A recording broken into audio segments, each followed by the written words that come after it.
এবং এই চুক্তির ফলে তারা তৃতীয় আর এক শত্রুর বিরুদ্ধে যুদ্ধ করবে। সেই তৃতীয় শত্রু হিন্দু, ইহুদি অথবা বৌদ্ধ অথবা অন্য কেউ, আল্লাহ ভালো জানে।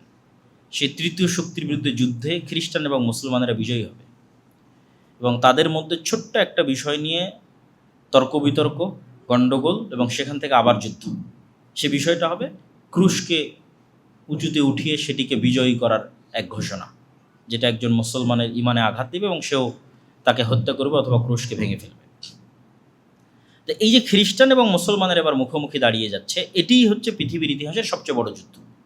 অতীতে যা যুদ্ধ হয়েছে সেগুলোও এর মতো নয়, আরও ভবিষ্যতে যা যুদ্ধ হবে সেগুলো এর মতো নয়, এবং ওই ঘটনার পরে আরও যা যুদ্ধ হবে সেগুলো এর মতো নয়। এটা পৃথিবীর ইতিহাসের সবচেয়ে বড় যুদ্ধ, যেটাকে বলা হয়েছে মালহামা, অথবা যেটা বাইবেল এবং অন্যান্য গ্রন্থে আর্মাগেড্ডন নামে উল্লেখিত আছে।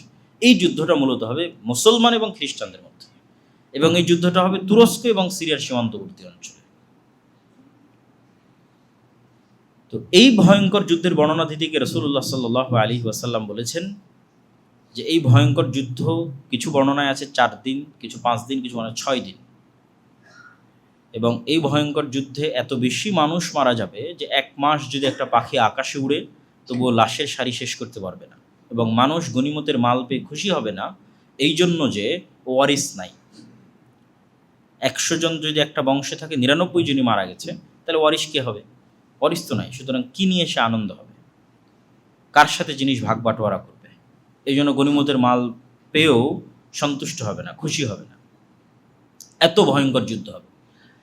এই যুদ্ধের কথা বলতে গিয়ে রাসূলুল্লাহ সাল্লাল্লাহু আলাইহি সাল্লাম বলেছেন, মদিনা থেকে তৎকালীন বিশ্বের সবচেয়ে আল্লাহওয়ালা, তাকওয়াবান, পরহেজগার, সর্বশ্রেষ্ঠ মানুষরা বেরিয়ে আসবে এই যুদ্ধে অংশগ্রহণ করার জন্য, এবং তারা তাদের শাম, সিরিয়ার ভাইদের সাথে কাঁধে কাঁধ মিলিয়ে এই যুদ্ধে অংশগ্রহণ করবে। এই যুদ্ধের কথা বলতে গিয়ে রাসূলুল্লাহ সাল্লাল্লাহু আলাইহি ওয়াসাল্লাম আরও যেটি বলেছেন যে এই যুদ্ধের শেষে মুসলমানেরা বিজয়ী হবে, এবং বিজয়ী হওয়ার পরেই তারা কুস্তুনতুনিয়া বিজয় করবে। কুস্তুনতুনিয়া হচ্ছে আজকের তুরস্কের ইস্তাম্বুল, এবং যখন রাসূল সাল্লাল্লাহু আলাইহি ওয়াসাল্লাম এই হাদিস বলতেছেন তখন কুস্তুনতুনিয়া বাইজেন্টাইন এম্পায়ারের রাজধানী, এবং সুলতান মুহাম্মদ আল ফাতেহের পূর্ব পর্যন্ত প্রায় 700-800 বছর মুসলমানেরা লাগাতার চেষ্টা করেছে এই কুস্তুনতুনিয়া বিজয় করার জন্য, কিন্তু তারা কুস্তুনতুনিয়া বিজয় করতে পারেনি। সুলতান মুহাম্মদ আল ফাতেহ কুস্তুনতুনিয়া বিজয় করেছেন, সেটি এখন মুসলমানদের নগরী, কিন্তু রাসূল সাল্লাল্লাহু আলাইহি ওয়াসাল্লামের কথা অনুযায়ী বোঝা যাচ্ছে কিয়ামতের পূর্ব মুহূর্তে এটি আবারও বিজিত হবে। ফলত কিয়ামতের পূর্ব মুহূর্তে এটি হাতছাড়া হওয়ারও সম্ভাবনা আছে, যেহেতু আবার বিজিত হবে। এবং এই কুস্তুনতুনিয়া বিজয়ের কথা রাসূল সাল্লাল্লাহু আলাইহি ওয়াসাল্লাম আর এক হাদিসে এভাবে উল্লেখ করছেন যে লা তাকুমুস সাআহ, ততদিন পর্যন্ত কিয়ামত হবে না যতদিন না ইসহাক আলাইহিস সালাতু ওয়াস সালামের বংশের 70,000 মানুষ এমন এক শহরে যুদ্ধ না করে যেই শহরের এক পাশে সমুদ্র এবং আর এক পাশে সমতল। জানিবুহাল বার ওয়া জানিবুহাল বাহর, এক পাশে সমুদ্র আর এক পাশে সমতল, ইসহাক আলাইহিস সালাতু ওয়াস সালামের বংশের। এই হাদিস থেকে বোঝা যায় যে আসলে ইসহাক আলাইহিস সালাতু ওয়াস সালামের বংশের আর কেউ এখন ইহুদি নাই। ইসহাক আলাইহিস সালাতু ওয়াস সালামের বংশের সবাই মুসলমান হয়ে গেছে। ফলত আজকের যারা নিজেদেরকে ইহুদি দাবি করতেছে তারা ব্লাডলি, রক্তগতভাবে ইব্রাহিম আলাইহিস সালাতু ওয়াস সালামের সাথে কানেক্টেড নয়, এবং এটা জেনেটিক্যালিও প্রুফ করা সম্ভব। কীভাবে? ইব্রাহিম আলাইহিস সালাতু ওয়াস সালাম হচ্ছেন সেমেটিক, সাম, এবং ইব্রাহিম আলাইহিস সালামের 2 ছেলে ইসহাক এবং ইসমাইল, তারাও হচ্ছে নূহ আলাইহিস সালাতু ওয়াস সালামের সন্তান, সামের বংশধর। ফলত তাদের গায়ের রং, আজকের আরব এবং আজকের ফিলিস্তিনের যে গায়ের রং, সেই গায়ের রং হচ্ছে তাদের গায়ের রং। তাহলে যারা নিজেকে ইব্রাহিম আলাইহিস সালাতু ওয়াস সালামের সন্তান দাবি করবে তাদের গায়ের রঙের সাথে গায়ের রঙের মিল থাকতে হবে। ইউরোপের সাদা চামড়া, যেটা ইয়াফেস, নূহ আলাইহিস সালাতু ওয়াস সালামের বংশধর ইয়াফেসের গায়ের রঙের সাথে মিলে, সেই সাদা চামড়ার কেউ এসে দাবি করবে যে না আমি ইব্রাহিমের সন্তান, এটা জেনেটিক্যালি মেলে না। এবং এটার উপর অনেক লম্বা আলোচনা আছে এবং ঐতিহাসিকভাবে প্রমাণ করা আছে যে আজকের ইহুদিরা কোনোভাবেই ইব্রাহিম আলাইহিস সালাতু ওয়াস সালামের বংশধর নয়। আর এই হাদিসে রাসূল সাল্লাল্লাহু আলাইহি ওয়াসাল্লাম স্পষ্ট করে দিয়েছেন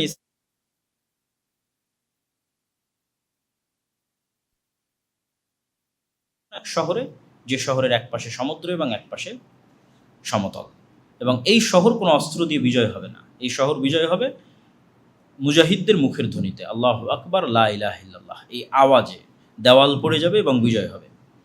তো ব্যাখ্যাকারগণ এই শহরকে অধিকাংশই লিখেছেন যে এই শহর হচ্ছে ইস্তাম্বুল, যেটা ওই যে যুদ্ধ হচ্ছে ভয়ঙ্কর যুদ্ধ, ওই যুদ্ধের পরে বিজয় হবে। আবার কেউ কেউ লিখেছেন এই শহর হচ্ছে ইতালির রাজধানী রোম, কেননা কিছু কিছু হাদিসে, যদিও ওই হাদিসগুলো জয়ীফ, কিছু কিছু হাদিসে রোম শব্দটা আছে। রাসূল সাল্লাল্লাহু আলাইহি ওয়াসাল্লামকে জিজ্ঞেস করা হচ্ছে, এটা জয়ীফ হাদিস, যে আল্লাহর নবী মুসলমানের আগে কুস্তুনতুনিয়া বিজয় করবে না আগে রোম বিজয় করবে। তো দুটি ব্যাখ্যাই হতে পারে, আল্লাহু আলাম। কেন হতে পারে সেটাও বলে দিই, যে এই যুদ্ধে খ্রিস্টানেরা যেহেতু তাদের সর্বোচ্চ শক্তির সমাবেশ ঘটাবে, যা পৃথিবীর ইতিহাসের সবচেয়ে বড় যুদ্ধ হবে, এবং রাসূল সাল্লাল্লাহু আলাইহি ওয়াসাল্লামের বলা ভাষা অনুযায়ী প্রায় 10 লক্ষ সেনাবাহিনী এই যুদ্ধে অংশগ্রহণ করবে, একদম পদাতিক মাঠে উপস্থিত থাকবে 10 লক্ষ। তাহলে এত বিশাল সৈন্য সমাবেশ করার পরে যখন খ্রিস্টানরা পরাজিত হয়ে যাবে, তখন মুসলমানদেরকে বাধা দিবে এরকম কোনো শক্তি পৃথিবীতে থাকবেই না। কেননা সবচেয়ে বড় যুদ্ধ তো হয়ে গেছে, যেই যুদ্ধে খ্রিস্টানরা তাদের সবচেয়ে বেশি শক্তির বহিঃপ্রকাশ ঘটিয়েছে, সেই যুদ্ধে তাদের পরাজয় হয়েছে। ফলত এখন সামনে বাধা দানকারের কেউ নাই, এখন শুধু বিজয় আর বিজয়। সেই বিজয় ইস্তাম্বুল হতে পারে, সেই বিজয় ইতালির রাজধানী রোম হতে পারে, সেই বিজয় পুরো ইউরোপ হতে পারে। এবং এগুলো ঈসা আলাইহিস সালাতু ওয়াস সালাম আসার পূর্বেই, দাজ্জাল আসার পূর্বেই। এই জন্য অনেক মানুষ যারা শুধু এই হতাশাতেই থাকে যে আর কিচ্ছু হবে না, যেই দিন ইমাম মাহদি আসবে সেই দিন হবে, যেই দিন ঈসা আলাইহিস সালাম আসবে সেই দিন হবে। কিন্তু হাদিসের কনটেক্সট বলতেছে যে দাজ্জাল আসার পূর্বেই, ঈসা আলাইহিস সালাম আসার পূর্বেই মুসলমানেরা সারা পৃথিবী বিজয় করে নেবে।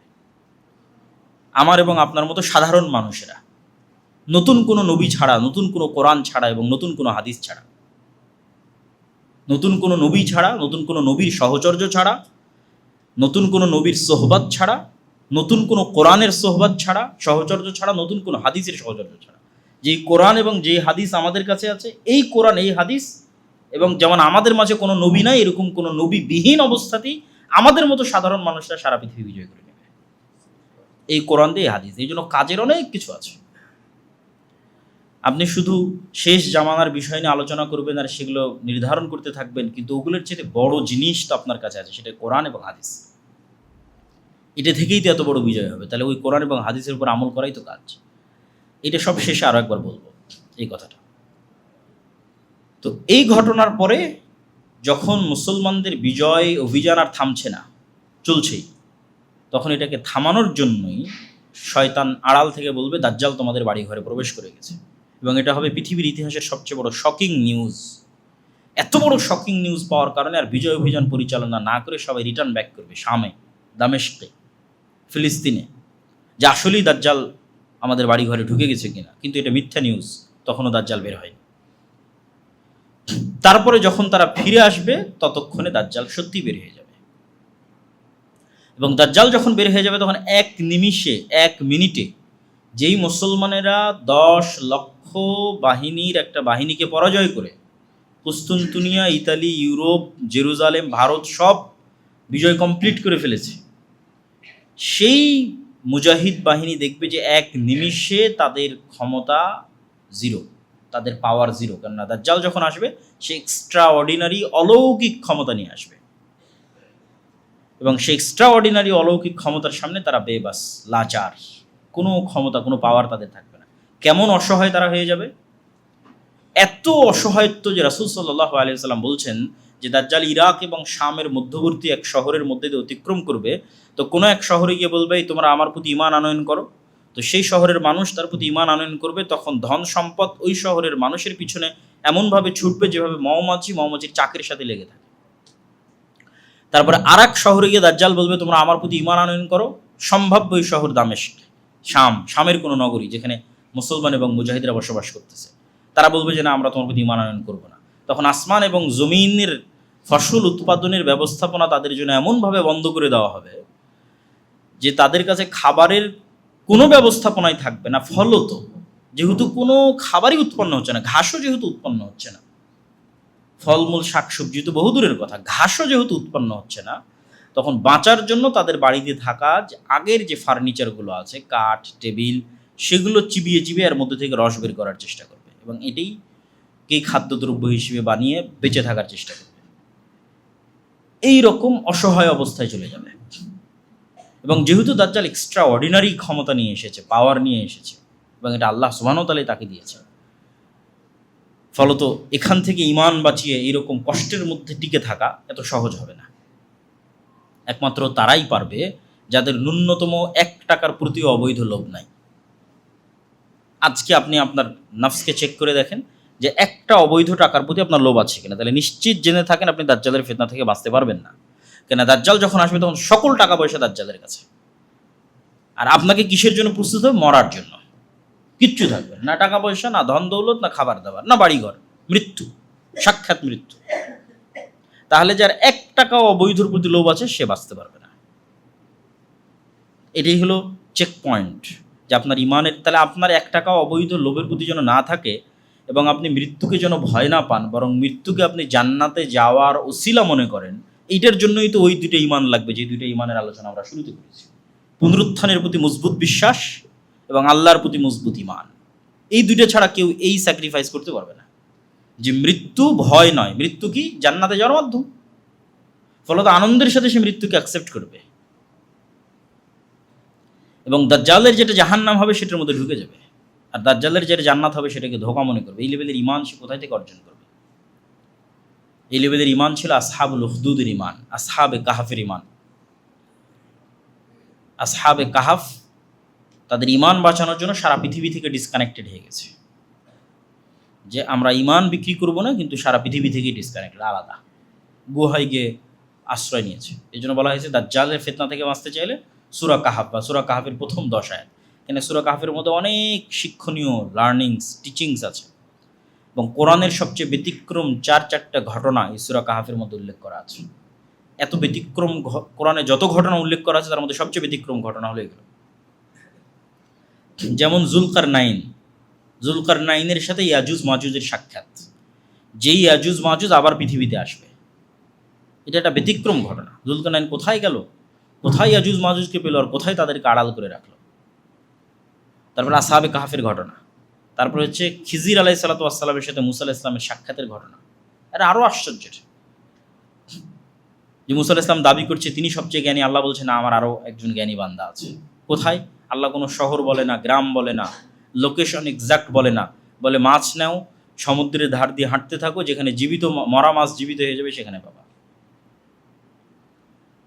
এবং মরা মাছ যেখানে জীবিত হয়ে যাচ্ছে সেখানে যখন তাকে পাওয়া যাচ্ছে, তখন যে 3টা ঘটনা ঘটতেছে, এগুলো পৃথিবীর ফিজিক্স অনুযায়ী অসম্ভব।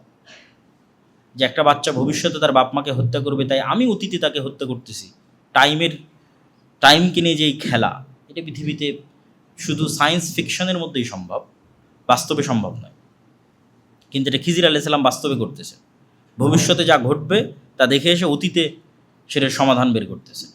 এরকম অসংখ্য আশ্চর্য ঘটনা এই সূরা কাহাফের মধ্যে উল্লেখ করা আছে, যেগুলো হয়তো মানুষ যখন দাজ্জাল বের হয়ে যাবে তখন হয়তো এই ঘটনাগুলোর সঠিক অর্থ বুঝতে পারবে, যে ঘটনাগুলো কী ছিল এবং কীভাবে ঘটেছে। সূরা কাহাফের মধ্যে আরেকটা যেটা মানুষের কাছে মনে হবে না আশ্চর্যের, কিন্তু আসলে এগুলোর চেয়েও আশ্চর্যের, সেটা হচ্ছে 2 ভাই বা 2 বন্ধু, তাদের 2টা বাগান ছিল। একজন বাগানের মধ্যে ঢুকে বলল, আল্লাহ সুবহানাহু ওয়া তাআলা কোরআন মাজিদে বলতেছেন যে সে বাগানের মধ্যে ঢুকে বলতেছে, ওমা আযুন্নুস সাআতা কাইমা, আমি মনে করি না যে কোনোদিন কিয়ামত হবে, কোনোদিন কিয়ামত হতে পারে এটা মনে করি না, কিয়ামতকে অস্বীকার করতেছে। তখন তার আরেক বন্ধু তাকে বলতেছে, আকাফারতা বিল্লাযী খালাকাকা মিন তুরাবিন সুম্মা মিন নুতফাতিন সুম্মা সাওয়াকা রাজুলা, তুমি কি ওই আল্লাহকে অস্বীকার করতেছো যে তোমাকে সৃষ্টি করেছে মাটি থেকে, তারপরে শুক্রকীট থেকে, তারপরে তোমাকে মানুষ বানিয়েছে। লাকিন্নাহু আল্লাহু রাব্বি, কিন্তু আমি আমার প্রতিপালক আল্লাহকে স্বীকৃতি দিচ্ছি। ওয়ালা উশরিকু বিরাব্বি আহাদা, আর আমি আমার প্রতিপালক আল্লাহর সাথে কাউকে শরীক করি না। তিনি এখানে এই মানুষটা, আগের যে মানুষ, সে কি শিরক করলো যে পরের জন বলতেছে যে তুমি আল্লাহকে অস্বীকার করতেছো, আমি আল্লাহর সাথে শিরক করি না। এটা আপনি যখন বাসায় গিয়ে এই অংশ পড়বেন সূরা কাহাফে, তখন আপনিও চিন্তা করতে পারেন। তো এইটা ছাড়া আর অন্য উত্তর দেওয়া কঠিন, যে সে কিয়ামতকে অস্বীকার করলো, এটাকেই শিরকের মধ্যে কাউন্ট করা হয়েছে। বলে আযুন্নু সাআতা কায়মা, আমি মনে করি না যে কোনোদিন কিয়ামত হবে। মানে বিশাল বাগান, বাগানের আলিশান শান শৌকত মর্যাদা দেখে তার মনে হয় না যে আর কোনোদিন কিয়ামত হতে পারে। তো পৃথিবীর শান শৌকত চাকচিক্য আসলে এমন লেভেলে পৌঁছে যাবে যে কিয়ামত যে হতে পারে এই বিশ্বাসই মানুষের মধ্যে থেকে উঠে যাবে, আর এই বিশ্বাস উঠে গেলেই তো ফিতনার মধ্যে পড়ে যাবে। এই জন্য পুনরুত্থান, মানুষের পুনরায় জীবিত হতে পারে, কিয়ামত হবে, এই বিশ্বাসটা ইসলামের অন্যতম বিশ্বাসগুলোর একটি। তো সূরা কাহাফের এই 4টে ঘটনা থেকে আলাদা আলাদা করে আলোচনা করা এবং শিক্ষার অনেক কিছু আছে। যদি অন্য কোনো দিন সময় হয় আমরা ওই শিক্ষণীয় বিষয়গুলো আলোচনা করবো ইনশাল্লাহ। তো আমরা যেখানে ছিলাম যে দাজ্জালের এই ফিতনা, এই ভয়ঙ্কর ভয়াবহ ফিতনায় মুসলমানেরা একদম অসহায়, কিচ্ছু নাই। আর ঠিক দাজ্জাল যখন আসতেছে তখন আসলে খ্রিস্টান এবং ইহুদিরা অসহায়, কেন ওই যে ভয়ঙ্কর যুদ্ধে তাদের পরাজয় হয়েছে এবং মুসলমানেরা সব বিজয় করে নিচ্ছে। ফলত দাজ্জাল মাসিহ, দাজ্জালও মাসিহ, ঈসাও মাসিহ, দুইজনই উদ্ধারকারী, দুইজনই বিপদ থেকে উদ্ধারকারী। একজন মিথ্যা উদ্ধারকারী, একজন সত্য উদ্ধারকারী। তো মিথ্যা উদ্ধারকারী বিপদ থেকে উদ্ধার করবে ইহুদিদেরকে, খ্রিস্টানদেরকে, যদিও অধিকাংশ খ্রিস্টান মুসলমান হয়ে যাবে, মুসলমান না হওয়ার মধ্যে শুধু ইহুদিরাই থাকবে। ফলত কিছু খ্রিস্টান এবং বেশিরভাগ ইহুদিকে বিপদ থেকে উদ্ধার করার জন্য দাজ্জাল আসবে। আর বাস্তবিক বিপদ থেকে উদ্ধার করবে কেন? তখন সকল ক্ষমতা দাজ্জালের। এবার যেহেতু সকল ক্ষমতা দাজ্জালের, তাহলে বিপদে কারা? মুসলমানেরা। তাহলে এখন মুসলমানদের বিপদ থেকে উদ্ধার করবে সত্য মাসিহ, উনিও মাসিহ, ঈসা মাসিহ। এবং যেহেতু তাকে বিপদ থেকে উদ্ধার করতে হবে, এই জন্য তাকে আল্লাহ সুবহানাহু ওয়া তাআলা দাজ্জালের চেয়েও বেশি এক্সট্রাঅর্ডিনারি অলৌকিক ক্ষমতা দিয়ে পাঠাবেন। দাজ্জালের হাতে যা অলৌকিক ক্ষমতা আছে তার চেয়ে বেশি অলৌকিক ক্ষমতা ঈসা আলাইহিস সালামের কাছে থাকবে, এবং সত্য এবং পার্মানেন্ট। এবং ঈসা আলাইহিস সালামের বিষয়ে রাসূল সাল্লাল্লাহু আলাইহি ওয়াসাল্লাম বলছেন যে তার নিঃশ্বাসে কাফেরের মৃত্যু হবে, যে কোনো কাফের তার নিঃশ্বাসের এরিয়ার মধ্যে পড়লেই মারা যাবে। এবং উনি দাজ্জালকে যদি অস্ত্র প্রয়োগে হত্যাও না করেন, শুধু তাকে দেখলেই দাজ্জালের মৃত্যু হবে, লবণ যেভাবে পানিতে গলে যায় সেভাবে। তো ঈসা আলাইহিস সালামও এক্সট্রা অর্ডিনারি অলৌকিক ক্ষমতা নিয়ে আসবে, যেটার মোকাবেলা আর দাজ্জাল করতে পারবে না। ফলত মিথ্যার সামনে যখন সত্য উপস্থিত হয় তখন যা হওয়ার তাই হবে। মিথ্যা মাসিহের সামনে যখন সত্য মাসিহ উপস্থিত হবে তখন তার সকল মিথ্যার জাল ফাঁস হয়ে যাবে এবং সে পরাজিত হবে, তাকে হত্যা করবে ঈসা আলাইহিস সালাম নিজে হাতে। এবং ওই যে ইহুদিরা বিভিন্ন পাথর এবং গাছের আড়ালে আশ্রয় নেবে, ওই ঘটনা এখন ঘটবে। সকল হাদিসকে মিলালে এই ঘটনা এখনই ঘটবে, যে দাজ্জালের সাথে যে 70,000 আসপাহানের ইহুদিরা থাকবে, এরা তখন দাজ্জালের মৃত্যুর পর বিভিন্ন পাহাড়ের গুহায়, পাথরে, গাছের আড়ালে লুকাবে। তখন ওই যে অলৌকিকত্ব একবার প্রকাশ পেয়ে গেছে, গায়েবের অলৌকিকত্ব একবার প্রকাশ পেয়ে গেছে, ওটা আরও বিভিন্ন জায়গায় দেখা যাবে। তখন গাছ এবং পাথরও বলা শুরু করবে, ইয়া আব্দাল্লাহ, হে আল্লাহর বান্দা, আসো, এখানে একজন ইহুদি লুকিয়ে আছে, তাকে হত্যা করো। এবং যেই পৃথিবীর সবচেয়ে বড় ফিতনা, যেই ঈসা আলাইহিস সালামের হাত দিয়ে ধ্বংস হলো, সেই ঈসা আলাইহিস সালামকে আল্লাহ সুবহানাহু ওয়া তাআলা বলবেন, এখন যে ফিতনা আসবে সেটা তুমিও মোকাবেলা করতে পারবে না, এটা হচ্ছে ইয়াজুজ মাজুজের ফিতনা। তাহলে পৃথিবীর সবচেয়ে ভয়ঙ্কর ফিতনা দাজ্জালের ফিতনা, যা মোকাবেলা করতে পারেনি স্বাভাবিক মুমিন মুজাহিদরা, যারা কোনো নবী ছাড়াই, কোনো নতুন কোরআন এবং নতুন হাদিস ছাড়াই সারা পৃথিবী বিজয় করে ফেলেছে, তারা দাজ্জালের ফিতনার সামনে তাদের ঈমান ধরে রাখতে পারবে, কিন্তু দাজ্জালের সাথে ফাইট দিতে পারবে না। এবার যেই ঈসা আলাইহিস সালামের মাধ্যমে দাজ্জালকে পরাজিত করা হলো, সেই ঈসা আলাইহিস সালামকে বলা হবে যে এখন যারা আসবে তাদের সাথে আপনিও পারবেন না, ফলত আপনি তুর পাহাড়ে গিয়ে আশ্রয় নেন, মুমিন মুজাহিদদেরকে সহ তুর পাহাড়ে আশ্রয় নেন। এবং ইয়াজুজ মাজুজের সংখ্যাধিক্যের কথা বলতে গিয়ে রাসূলুল্লাহ সাল্লাল্লাহু আলাইহি সাল্লাম বলেছেন, এটা সহিহ হাদিস, যে বনু আদমের প্রতি ১,৯৯৯ জন জাহান্নামে, আদমের সন্তানের প্রত্যেক ১,৯৯৯ জাহান্নামে। এই হাদিস শুনে সাহাবায়ে কেরাম অত্যন্ত ভীত সন্ত্রস্ত হয়ে গেলেন, যে প্রতি ১,৯৯৯ মানে আমরা কেউ তাহলে আর জান্নাতে যেতে পারতেছি না, সম্ভব নয়। তখন রাসূল সাল্লাল্লাহু আলাইহি ওয়াসাল্লাম তাদেরকে আশ্বস্ত করলেন যে এই ৯৯৯ জন জাহান্নামে যাবে, এর অধিকাংশ, এখানে আর পরিমাণ বলেননি, এর অধিকাংশ ইয়াজুজের মাজুজের বংশধর, তথা ইয়াজুজ মাজুজ আদমের সন্তান, দাজ্জাল আদমের সন্তান। দাজ্জাল মানে কোনো দেশ, কোনো প্রযুক্তি, এআই, চ্যাটজিপিটি, আমেরিকা না, দাজ্জাল মানুষ এবং আদমের সন্তান। ইয়াজুজ মাজুজ মানুষ এবং আদমের সন্তান। তো যদি আমরা ৯৯৯ না ধরি, ৯০০ ধরি, যে অধিকাংশ মানে ৯০০ ধরেন, এমনি এক্সাম্পল, ফর এক্সাম্পল, এক্সাক্ট কত আল্লাহ ভালো জানে, তাহলে আদম থেকে না কিয়ামত পর্যন্ত যা মানুষ এসেছে, ইয়াজুজ মাজুজকে তার ৯০০ গুণ হতে হবে।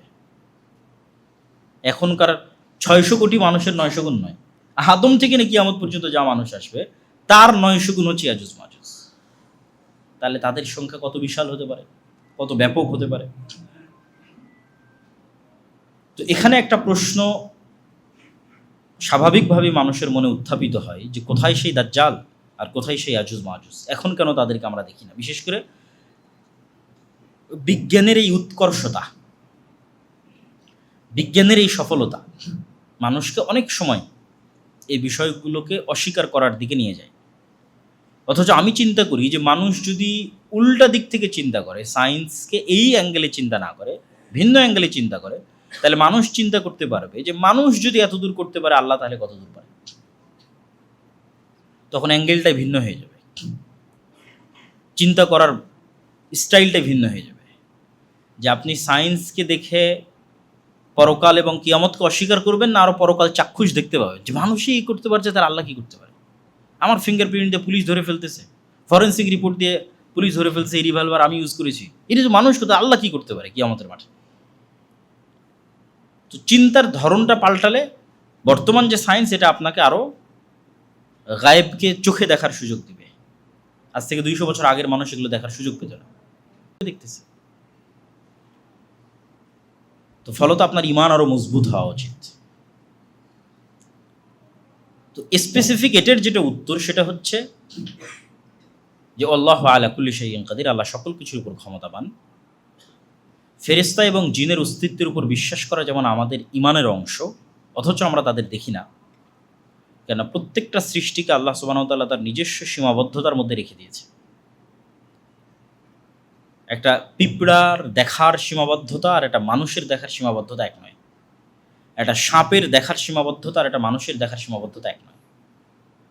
ফলত সবার কাছেই একজন আর একজনের হুবহু ওই রকম নয়। যে আমি আমাকে যেমন মনে করতেছি, পিঁপড়া আমাকে ঠিক সেরকমই মনে করে, এটা সম্ভব নয়। পিঁপড়ার কাছে পৃথিবীর সঙ্গে আমার দৃশ্য, এই পৃথিবীর স্টাইল ভিন্ন। তার সীমাবদ্ধতার মধ্যে সে আছে, মাছের সীমাবদ্ধতার মধ্যে সে আছে। সবাইকে আল্লাহ এক একটা সীমাবদ্ধতার মধ্যে রেখে দিয়েছে। এগুলো এক একটা আলাদা আলাদা জগৎ। পিঁপড়ার জগৎ আলাদা, সাপের জগৎ আলাদা, মাছের জগৎ আলাদা, ঠিক সেরকম ফেরেশতা এবং জিনদের জগৎ আলাদা। ওরা যেমন আমাদের লেভেল পর্যন্ত পৌঁছতে পারতেছে না, আমরা তেমন ওদের লেভেল পর্যন্ত পৌঁছতে পারবো না। ডাইমেনশন ভিন্ন। অথচ ওরা আমাদেরকে দেখাচ্ছে পরিপূর্ণরূপে দেখতে পাচ্ছে, ঠিক আমরা যেমন পিঁপড়াকে পরিপূর্ণরূপে দেখতে পাচ্ছি, অথচ পিঁপড়া তার পাল্টা আমাকে পরিপূর্ণরূপে আমাকে অ্যানালাইসিস করতে পারতেছে না।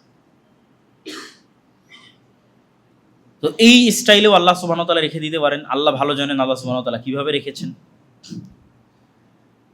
এবং আল্লাহ সুবহানাহু ওয়া তাআলার পবিত্র কোরআনের বর্ণনা অনুযায়ী যে আসমান সৃষ্টিতে আল্লাহর যা সময় লেগেছে, জমিন সৃষ্টিতে আল্লাহর তাই সময় লেগেছে। এবং আল্লাহ আসমানকে যেমন 7টা সৃষ্টি করেছে, জমিনকেও তেমন 7টা সৃষ্টি করেছে। ফলত আসমানের যে বিশালতা, জমিনেরও কাছাকাছি ওইরকমই বিশালতা হওয়ার সম্ভাবনা আছে। তো জমিন মানে শুধু আমাদের এই এক জমিনেই শেষ তা নয়। আর আল্লাহ বলেছেন প্রত্যেক জমিনে তার আদেশ অবতীর্ণ হয়। তানাজ্জালুল আমরু বাইনাহুন্না, প্রত্যেক জমিনে তার আদেশ অবতীর্ণ হয়। ফলত আল্লাহ সুবহানাহু ওয়া তাআলা চাইলে দাজ্জাল এবং ইয়াজুজ মাজুজকে ভিন্ন জমিনেও রাখতে পারেন। কিন্তু নিশ্চিত করে বলা সম্ভব নয় যে তারা এই পৃথিবীতেই নাই অথবা অন্য পৃথিবীতে আছে। আমাদের ঈমান রাখতে হবে যে আল্লাহ এবং আল্লাহ রাসূল যেভাবে বলেছেন সেভাবেই ঘটবে। এবং পৃথিবী ধ্বংসের যদি আর একদিনও বাকি থাকে তবুও ঘটবে। কিন্তু সম্ভাবনা আছে। আল্লাহ যেমন এই পৃথিবীতেও রাখার সক্ষম, ঠিক অন্য পৃথিবীতেও রাখতে সক্ষম। আর দাজ্জালের আগমনটা পুরোটাই একটা ব্যতিক্রম, এক্সট্রা অর্ডিনারি কার্যকলাপ, যেগুলো মানুষ কখনো কল্পনা করেনি। সেই কার্যকলাপগুলোর মধ্যে দিয়ে যাবে। যেমন রাসূল সাল্লাল্লাহু আলাইহি ওয়াসাল্লাম বলছেন, দাজ্জালের প্রথম দিন হবে 1 বছরের সমান, দ্বিতীয় দিন হবে 1 মাসের সমান, তৃতীয় দিন হবে 1 সপ্তাহের সমান।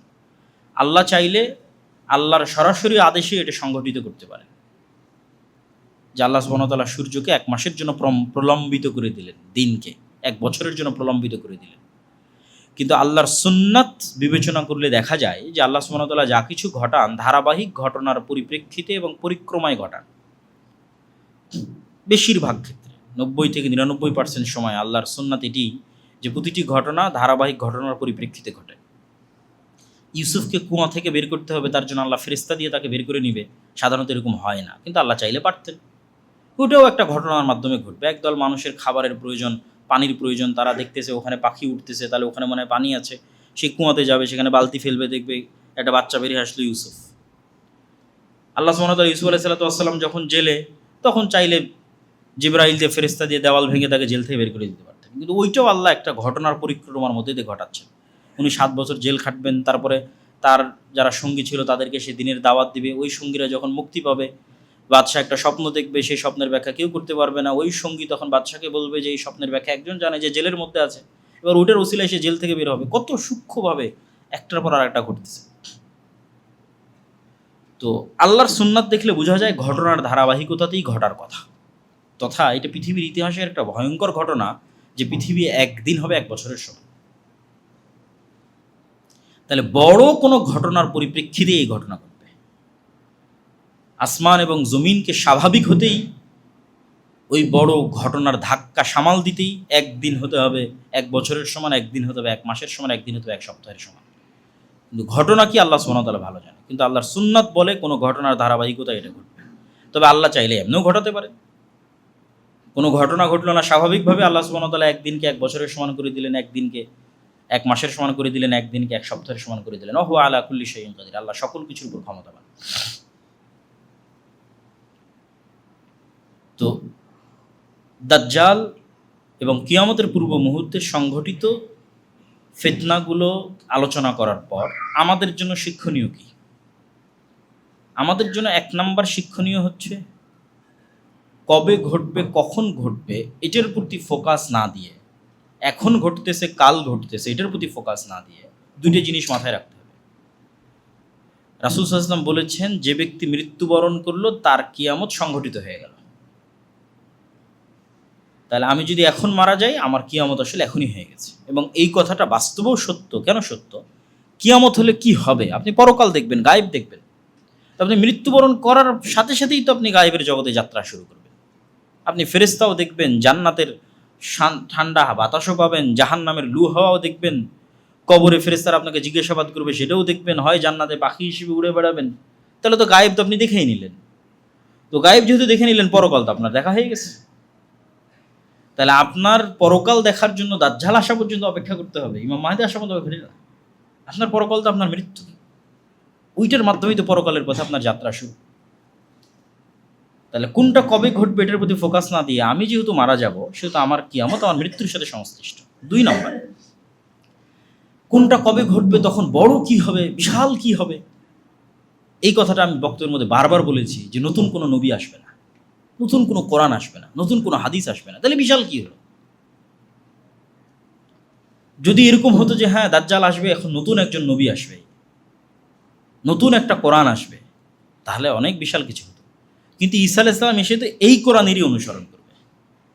আর ঈসা আলাইহিস সালাম আসার পূর্বেই যে মুমিন মুজাহিদরা বিজয় হবে, তারা কোন কোরআন অনুসরণ করে? এই কোরআন অনুসরণ করে। তাহলে আসলে যেটা সবচেয়ে বড় ঘটনা, এটা তো 1400 বছর আগে ঘটে গেছে। সেটা যে মুহাম্মদ সাল্লাল্লাহু আলাইহি ওয়াসাল্লামের আগমন এবং কোরআনের অবতীর্ণ হয়, এটা সবচেয়ে বড় ঘটনা। তাহলে আর এর চেয়ে বড় কোনো ঘটনা আসলে সামনে ঘটতেছে না। আর বড় কোনো ঘটনা যদি ঘটেও থাকে সেগুলো এগুলোর অনুসরণে, মানে এই এক্সিস্টিং কোরআনের অনুসরণে, এই এক্সিস্টিং হাদিসের অনুসরণে। তাহলে সবচেয়ে বড় ঘটনা এখানেই আছে। তাহলে যেহেতু আমার মৃত্যু নিশ্চিত আর সবচেয়ে বড় ঘটনা যেহেতু ঘটে গেছে, তাহলে আমার কাজও রোড ম্যাপও নিশ্চিত, সেটা কি এই কোরআন এবং এই হাদিস। এবং যারা আজকের যুগের প্রোডাক্টিভিটি নিয়ে কাজ করে তারা এটা নিয়ে খুব গবেষণা করেছে যে মানুষ যদি তার প্রভাবিত এরিয়া নিয়ে কাজ করে দ্রুত সফল হয়, আর মানুষ যদি তার প্রভাবের বাইরের এরিয়া নিয়ে কাজ করে তাহলে ব্যর্থ হয়। ধরেন ইরান এবং আমেরিকা যুদ্ধ করে কি হবে, এটাতে আপনি কোনো প্রভাব রাখতে পারবেন না, কোনো চেঞ্জিং আনতে পারবেন না ইরান এবং আমেরিকার যুদ্ধের মধ্যে।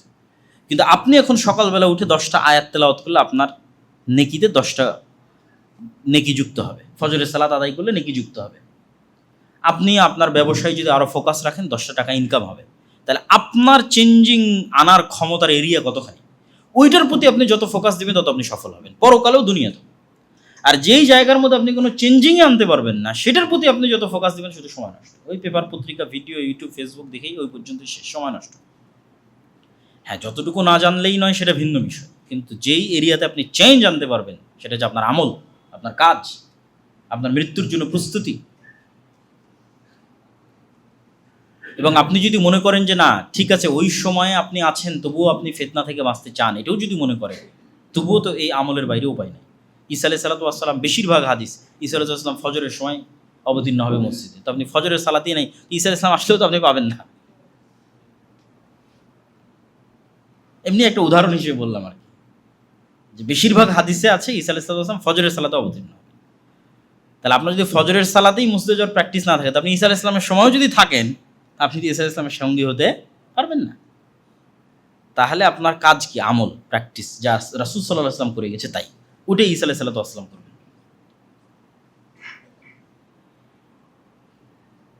এবং আমাদের যে বিষয়টি সবসময় মনে রাখতে হবে সেটা হচ্ছে রাসূল সাল্লাল্লাহু আলাইহি ওয়াসাল্লাম আমাদেরকে দাজ্জালের ফিতনা থেকে পরিত্রাণ চাওয়ার দোয়া শিখিয়ে গেছেন।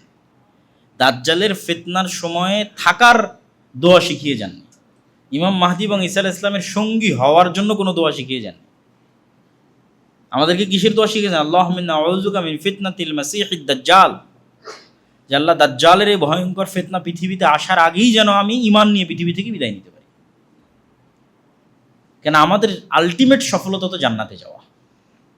তাহলে এই জন্য কাজ সুনির্ধারিত, মৃত্যু সুনির্ধারিত, রোডম্যাপ সুনির্ধারিত। নতুন কিছু পৃথিবীতে আসলে ঘটতেছে না, যা ঘটার তা 1400 বছর আগে ঘটে গেছে। ওইটার উপর আমল করাই হচ্ছে আমার এবং আপনার কাজ, এবং মৃত্যুর জন্য প্রস্তুতি নেওয়া হয়েছে আমার এবং আপনার কাজ, এবং আল্লাহ সুবহানাহু ওয়া তাআলার কাছে আন্তরিকভাবেই দোয়া করা যে আসলে আল্লাহ সুবহানাহু ওয়া তাআলা দাজ্জালের এই ভয়াবহ ফিতনা থেকে যেন আমাদের রক্ষা করেন। আল্লাহুম্মা আমিন।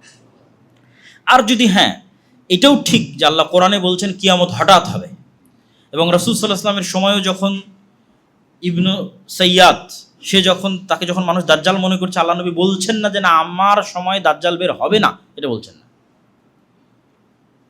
তথা দাজ্জালের বের হওয়ার আশঙ্কা সবসময় আছে। রাসূল সাল্লাল্লাহু আলাইহি ওয়াসাল্লামের জীবদ্দশাতেও দাজ্জাল বের হওয়ার আশঙ্কা ছিল, যেটা হাদিসের ইবারতে বোঝা যায়। ওমর, যদি এ দাজ্জাল হয় তাহলে তুমি একে হত্যা করবে না, একে হত্যা করবে ঈসা আলাইহিস সালাম। আর এই যদি দাজ্জাল না হয় তাহলে তুমি কেন নিরপরাধ মানুষকে হত্যা করবে? এর চেয়ে তো সহজ ছিল এই আনসার দেওয়া, জানেন না এখন দাজ্জাল বের হবে না। কিন্তু ওই আনসার রাসূল সাল্লাল্লাহু আলাইহি ওয়াসাল্লাম দেননি। তাহলে কিয়ামত হঠাৎ সংঘটিত হবে, দাজ্জালও হঠাৎ বের হয়ে আসবে। তাহলে যদি আপনার সময় সেই সময় হয়, তাহলে আপনি কি দিয়ে ঈমান বাঁচাবেন? ওই সেম কাজ।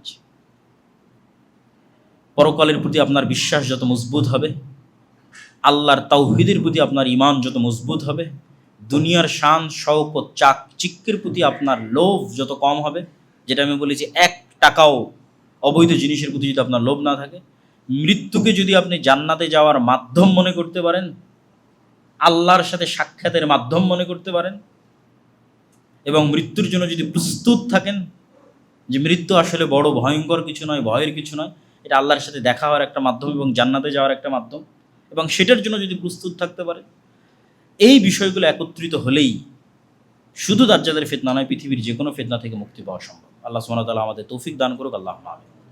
আর এই ঈমানের মজবুতির বিষয়গুলোই মূলত আল্লাহর পথে যাত্রায় বইটিতে আলোচনা করা আছে, শুধু ঈমান কেন্দ্রিক বিভিন্ন আলোচনা। তো সেই বইটিও আপনাদের অধ্যয়ন করার উদাত্ত আহ্বান জানাচ্ছি। আপনারা সকলে অবগত আছেন যে আমাদের দাওয়া সেন্টার পরিবর্তনের কাজ চলমান আছে। আমাদের যেটা নতুন দাওয়া সেন্টারের লোকেশন মিরপুর 11, এই রাস্তার যে পাশে আমরা আছি এই পাশেই মোহনা টিভির গলি বলে ওইটাকে। হয়তো আর 1 মাস থেকে 2 মাস লাগতে পারে আমাদের ওখানে যেতে, ওখানে কাজ চলমান। যে কেউ গিয়েও দেখে আসতে পারেন, যাতে লোকেশন চেঞ্জ হলে যেন আপনাদের জন্য সহজ হয় সেখানে যাওয়া। তো এই সমস্ত সকল কাজে আপনাদের আন্তরিক সহযোগিতা এবং দানের হাত প্রশস্ত করার উদাত্ত আহ্বান জানাই। আল্লাহ সুবহানাহু ওয়া তাআলা আমাদের সকলকে কবুল করুক। আল্লাহুম্মা আমিন।